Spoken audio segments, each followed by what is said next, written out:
How many people We can have 12.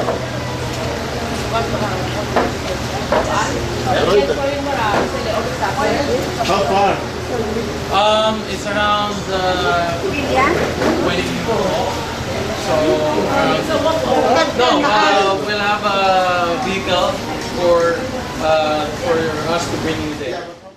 Latial ki Maria langa dudula sen Gourmet Farm akaulan sersen di kaya mas tegi del serse kel kal del Brussel hotel ahmal di todo tegi del sersire to la pel mrula kal ya ki momnga mel al suel ba kabo mes latial ki del ki Maria lang tegi di abri lettuce farm maralungil malungkay klebo kal ngaria mangal ke arwan apa meral klebo kal basyo One, two, three.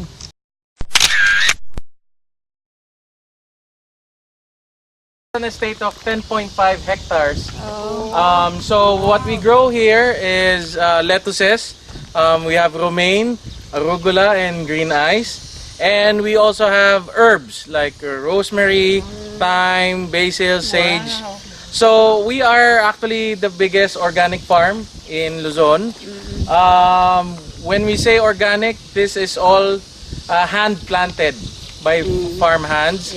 And then we only use, we have 2 carabaos to plow the field. And then no pesticides whatsoever. Even the fertilizer are compost. So from animals, from the lettuce that has been pulled, the remaining, like for example, at this plot here, we have now with the weeds growing up, but they're still lettuce. We pick it up. We have a plant there to make the fertilizer, the compost. And then we use it for our land. So for every 3 days, we let the soil rest under water and the compost before we plant again. In Gourmet Farms, the primary product is coffee. But our coffee is actually in Benguet, somewhere north. It's around 150 hectares. So they are being delivered on a weekly basis from Benguet to our site here. And then we roast it here, package it, and then we send that throughout the Philippines. So you have roasted coffee here? Yes, we do have. So we for can sale. have some coffee. Yes, we have for coffee for sale. Very good. Okay, now we're gonna drink some coffee. We're gonna buy our coffee home. So the owner, Mr. Escaler, is loves actually plants and flowers. So most of the area here, especially when it comes summertime, starting of summer, the flower starts to bloom already. So there are more colors here. But since it's already the rainy season, so the flowers starts to fall out and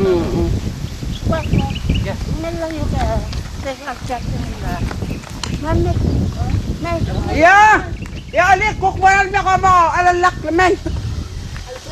Anong full name nung owner? Mr. Ernest Escaler.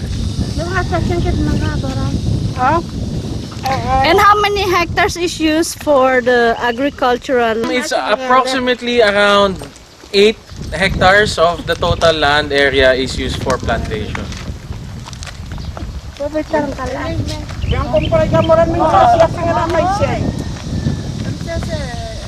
Okay. 1, 2.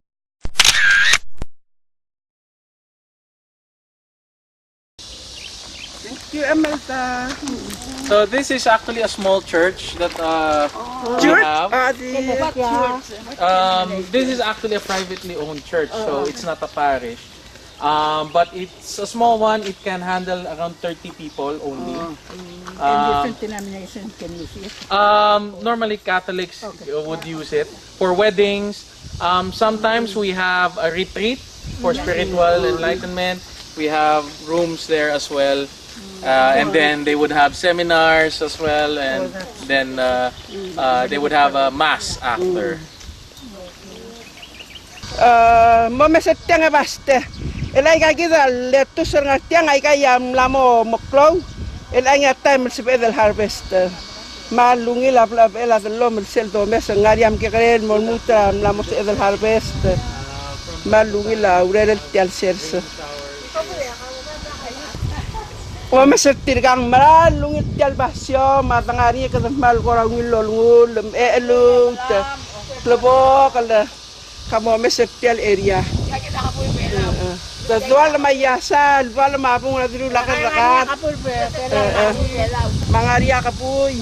Kaya kita ngatiang. Kawam tiam lam meringin me makim lam meral mo bisa amlam meringin.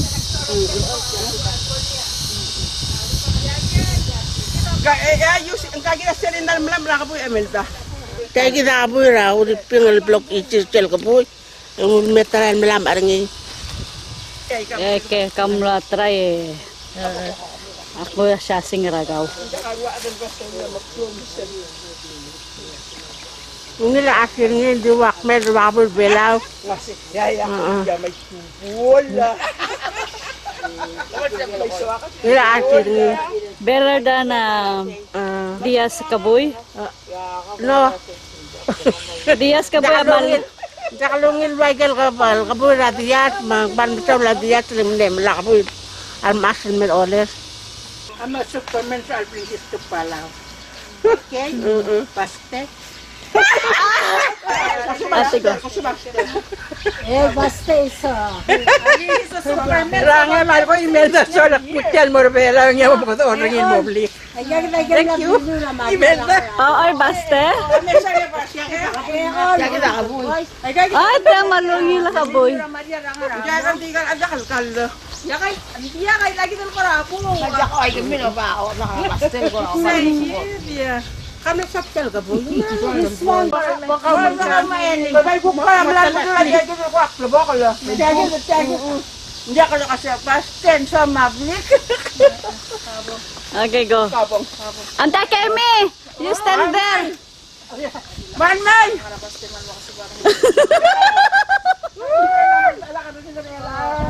Okay, go. Jangan akses. Lagi malakal tikal Gourmet Farm.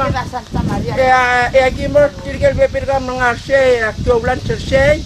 Bil akim la mereka makim lo maktualan sebaste. Masai gay. Alti dito ko na ngare. Yang matutin mo ay ako. Nakakatakot. Ayoko. Okay. Kasmel! Okay, 1, 2, 3, smile.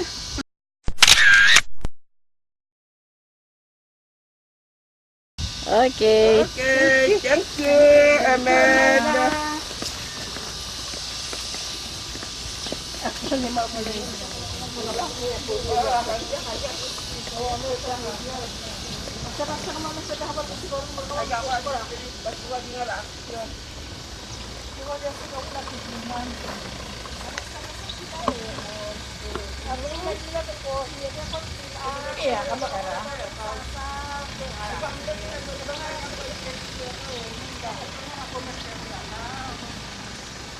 Hi, good afternoon. I'm Chef Carlo Villaluz, the executive chef of the Gourmet Farms, the dining room. Thank you for coming and hope to see you again soon.